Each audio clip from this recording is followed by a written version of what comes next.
دوستوں پرانے دور کے اندر جب کوئی پیغام ایک ہی وقت میں بہت زیادہ لوگوں تک پہنچایا جانا ہوتا تھا تو عام طور پہ شہر یا قصبے یا گاؤں کے کسی اونچے مقام پہ چڑھ کے ڈھول بجایا جاتا تھا اور اس پیغام کی منادی کروائی جاتی تھی۔ جی ہاں، میں آپ سے بات کرنا چاہ رہا ہوں گرافک ڈیزائن کی ہسٹری کے حوالے سے۔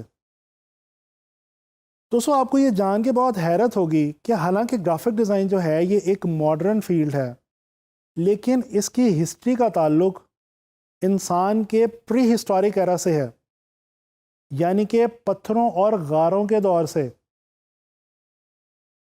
دوستوں آرکیولوجسٹ یہ کہتے ہیں کہ پتھروں کے دور میں انسانوں نے کیو پینٹنگز بنائیں اور ان کیو پینٹنگز کی مدد سے انہوں نے ایک دوسرے کے ساتھ ویژولی کمیونیکیٹ کرنے کی کوشش کی۔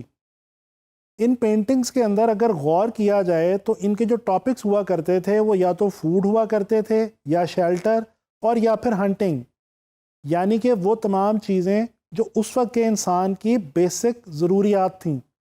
اسپین، بلغاریہ، فرانس اور انڈونیشیا جیسے ممالک میں ایسے کیو پینٹنگز موجود ہیں جن کے اندر انسان نے ایک دوسرے سے ویژول کی مدد سے کمیونیکیٹ کرنے کی کوشش کی ہے۔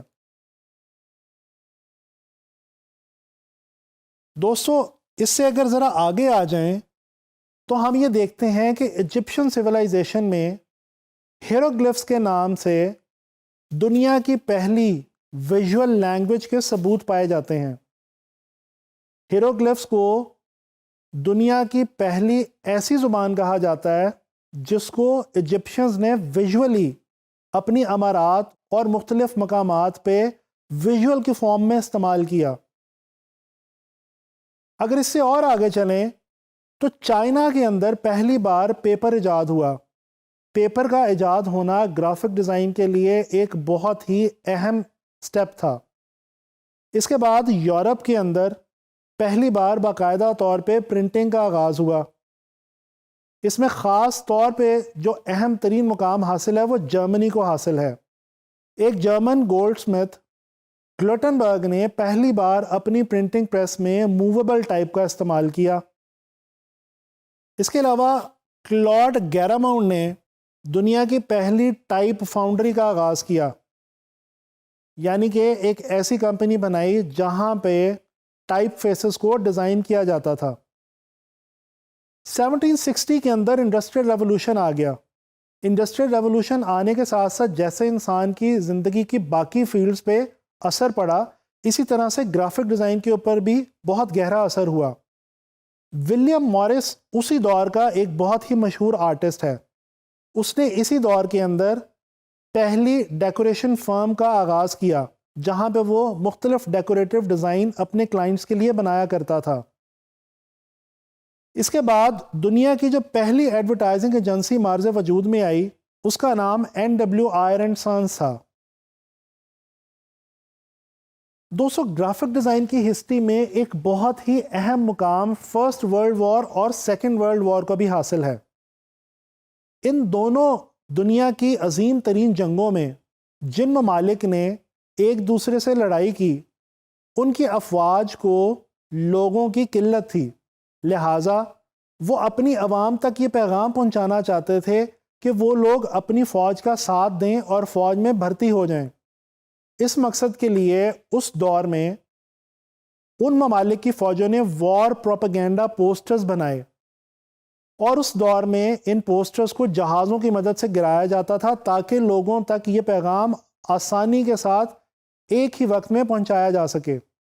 پال رینڈ دنیا کا وہ پہلا ڈیزائنر ہے جس نے ڈیزائن کے بارے میں پہلی کتاب لکھی جس کا ٹائٹل تھا تھاٹس آن ڈیزائن۔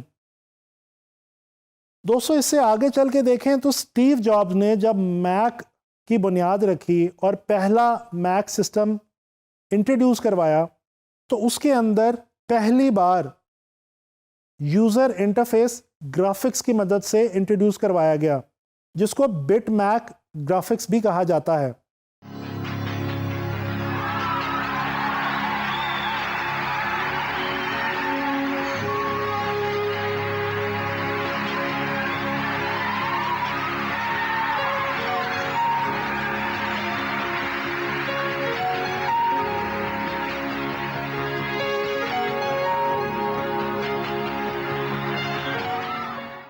دوستوں ڈیجیٹلائزیشن کے بعد گرافک ڈیزائن کی ہسٹری میں جو ایک بہت ہی ریمارکیبل کردار ادا کیا وہ اڈوب کمپنی نے ادا کیا.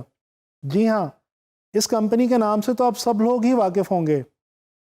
اڈوب کمپنی نے گرافکس کے حوالے سے بے شمار سافٹ ویئرز جو ہیں وہ بنا رکھے ہیں، اور یہ وہ سافٹ ویئرز ہیں جو آج کے ماڈرن ورلڈ میں گرافک ڈیزائن اور کمپیوٹر گرافکس کے حوالے سے بہت ہی عام استعمال میں لائے جاتے ہیں، جن میں سے ایک بہت ہی مشہورہ زمانہ سافٹ ویئر اڈوب فوٹو شاپ اور اڈوب السٹریٹر بھی ہیں. غرض یہ کہ گرافک ڈیزائن ہے تو ایک ماڈرن فیلڈ، لیکن کیونکہ اس کا تعلق ویژول کمیونیکیشن سے ہے، لہٰذا اس کی بنیاد اسی وقت رکھی گئی جب انسان نے ایک دوسرے کے ساتھ پہلی بار ویژولی کمیونیکیٹ کرنا شروع کیا.